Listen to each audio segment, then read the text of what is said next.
First of all, I move the motion. Can Corder, from the outset, I'd like to welcome the outcome of the talks that has resulted in the suspension of strike action by health and social care workers from going ahead today.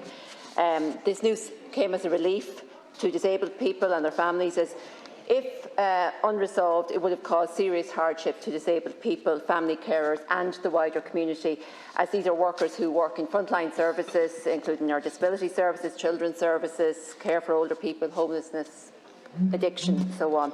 So I welcome the increase in funding offer for pay, and we wait to see if this is acceptable to the workers. I suppose I regret that this could not have been resolved sooner, and it had to be brought right up to the deadline where workers would have been going out on strike today, and services for disabled people would have been greatly affected. And I mean, this sort of last-minute brinkmanship by the government does not take the rights of disabled people and their families into consideration, and it caused a lot of stress and worry for people in recent days and in recent weeks, and I think could have been avoided. I welcome reports as well that part of this agreement includes a method to deal with the question of restoring the link between these workers with equivalent pay grades in the public sector, and I'd like to stress that this is key and it must be gotten right, or the government will find themselves right back in the same scenario down the line. I also hope that this is not a tactic by the government to kick the can down the road, a road that I think they know is all soon coming to an end. Concordia disability services, disabled people, their families, they've been failed by this budget. It does not commit to sufficient funding that is needed to meet the recommendations of the Disability Capacity Review. The Disability Capacity Review lays out what is needed in real terms to meet the needs of people with disabilities over the next few years. It spells out that disability services need at least 80 to 90 million in additional resources every year up to 2032 to allow for expected future needs and for existing unmet need across respite services, residential services, day services, multidisciplinary therapy services, home care and personal assistance services. Yet the government in this budget has only provided 64.1 million towards additional measures, 55.6 million for the Disability Action Plan and 8.5 for the Disability Roadmap.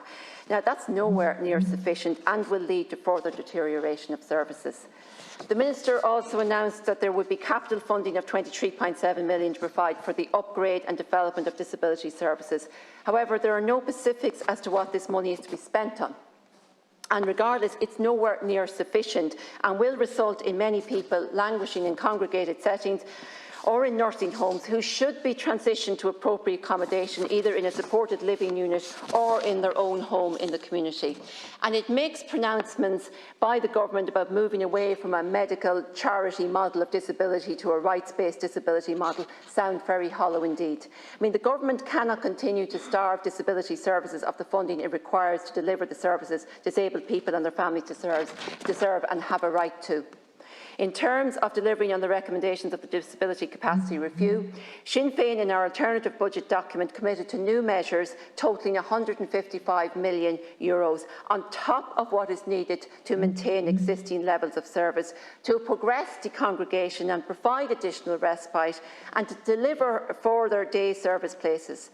It included supplying more intensive home support packages and funding personal assistance hours and providing a training and development fund for disabled persons organisations. For disabled people and for their family carers and for those delivering key services, the government must revise their budgetary allocations for disability services. The government has the money to sort this out, and you cannot starve the vital services of funding they need to deliver the services disabled people deserve and have a right to.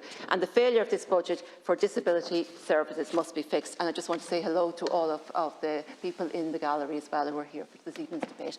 Thank you.